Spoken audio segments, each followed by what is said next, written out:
अगर आप बहुत ज्यादा टेंशन में हैं, तो आज की कहानी आप ही के लिए है। आप इस कहानी को पूरा सुनिए, आपकी टेंशन जरूर खत्म हो जाएगी। एक बार एक जादूगर होता है। वह बहुत ज्यादा जादू करके फेमस होता जा रहा है। एक बार उसे बहुत बड़े राजा है, उनका बुलावा आता है। अब वो सोचता है कि उसके तो दिन बहुत अच्छे होने वाले हैं। वहां पर वो राजा को जादू दिखा के अपना बहुत नाम कमाएगा, जिससे उसके पास बहुत ज्यादा धन दौलत हो जाएगी, बहुत ज्यादा पैसा हो जाएगा। वह बहुत ज्यादा प्रसिद्ध हो जाएगा। वह सोचता रहता है कि वह अब क्या कौन सा नया जादू दिखाएगा।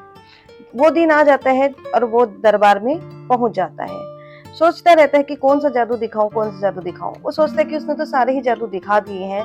तो एक लास्ट में वो जो जादू दिखाता है उसमें राजा का मुकुट ही गायब कर देता है। जब राजा का मुकुट गायब होता है तो सभी हंसने लग जाते हैं। अब राजा को इसमें अपनी तौहीन लगती है।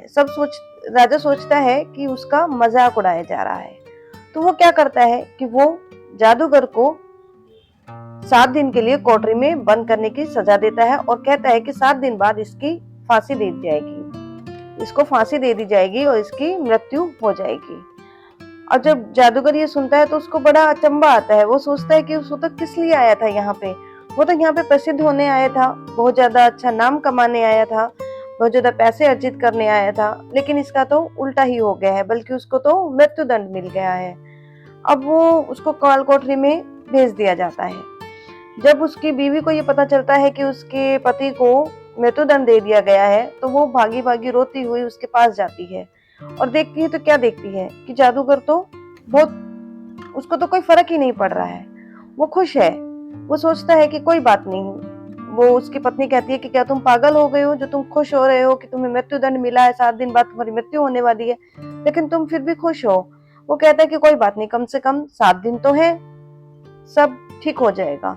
वो ऐसे ही करते, वो डेली, उसकी बीवी है, वो डेली उससे मिलने जाती है और वो ऐसे ही करता रहता है कि 6 दिन है, अभी 5 दिन है, 4 दिन है, 3 दिन है। ऐसे करते करते वो दिन निकल जाते हैं और जो उसकी मृत्यु वाला दिन होता है वो आ जाता है।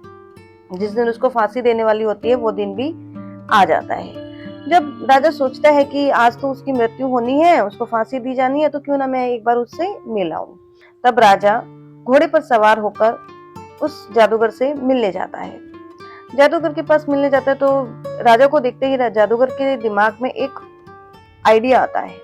उसे लगता है कि ये आइडिया जरूर काम करेगा और वो उस आइडिया को सोचते ही मन में थोड़ा रोने लगता है, तेज तेज से रोने लगता है। जब राजा उसे रोते हुए देखता है तो उसको कहता है कि आज तुम क्यों रो रहे हो, आज तो तुम्हें फांसी दी जानी है, तुम्हें 7 दिन हो गए हैं, तुमने मेरे साथ बहुत गलत किया, तुमने अपना ऐसा जादू दिखाया कि मेरा मुकुट ही गायब कर दिया, अब तो तुम्हें फांसी होनी है, तो तुम्हारे रोने का कोई फायदा नहीं है।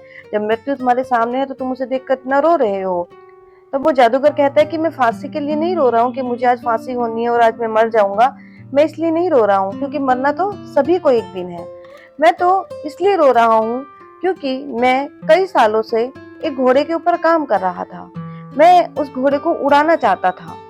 वो घोड़ा उड़ता और बस मेरा 1 साल का ही काम बाकी रह गया था। अगर मुझे 1 साल और मिल जाता तो मैं उस घोड़े को उड़ा देता।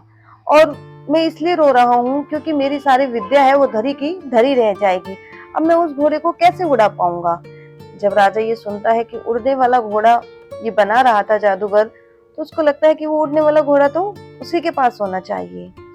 वो जादूगर को बोलता है कि कोई बात नहीं, तुम्हें 1 साल का समय दिया जाता है, लेकिन वो उड़ने वाला घोड़ा मेरे पास होना चाहिए 1 साल के बाद।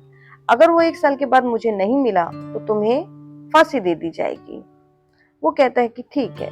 जादूगर वहां से बाहर आ जाता है। जब वो जादूगर अपने घर पहुंचता है तो देखता है कि सभी जगह मातम छाया हुआ है।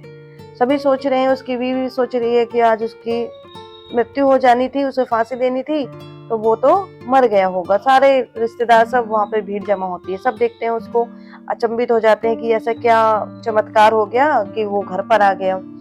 भाई सब रिश्तेदार आधे घंटे बाद अपने खुश खुश होके और वहां से चले जाते हैं।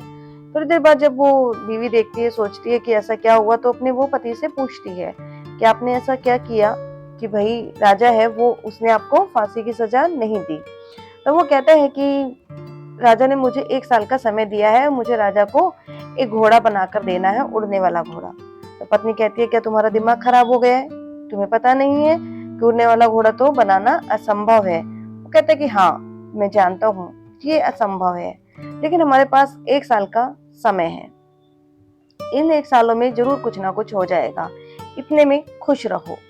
वो जब अपने पति की बात सुनती तो कहती है तुम तो ज्ञान देने लग गए, 1 साल में पता नहीं क्या का क्या हो जाएगा, 1 साल बाद तो तुम्हें दोबारा से ही फांसी दे दी जाएगी और तुम मर जाओगे। वो कहता है कि 1 साल का समय है, इतने में खुश रहो, कुछ ना कुछ भगवान अवश्य करेंगे, कुछ ना कुछ अच्छा ही होगा। वो हमेशा पॉजिटिव सोचता है। देखिए फ्रेंड्स, पता है आपको क्या होता है, उस 1 साल में वो जो राजा होता है 1 साल के अंदर अंदर ही वो मृत्यु को भी प्राप्त हो जाता है और उसको अब घोड़ा बनाने की भी जरूरत नहीं होती है। उसका जो 1 साल का था समय उसने लिया था, उसी में ही उसको आजादी भी मिल गई। उसने कुछ ना कुछ ऐसी तरकीब लगाई कि उसको आजादी मिल गई। देखिए टेंशन में रहने से कुछ नहीं होता है, अगर वो भी टेंशन में रहता, ऐसे ही अपने दिन व्यतीत करता तो कुछ नहीं होना जाना था।